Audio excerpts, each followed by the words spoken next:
Kovel kazin naram Kaler zaule rampilril Tui nareng omlo na mun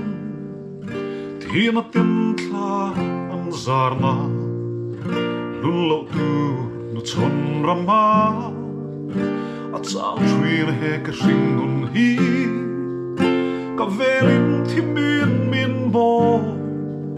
Ngun na kong ka chui thiam lo Cha tuan la lian o lo nai la I mel mo I min mo tiro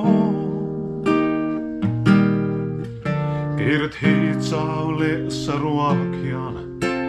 I komay na karon dil min harasu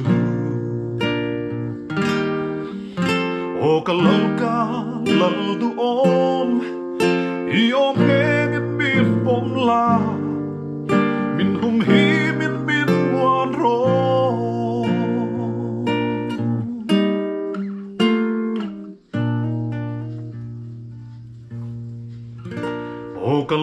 O kalal mun ne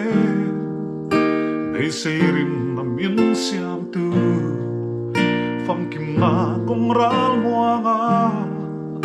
Nitin min o min shuaila He kove se umma ya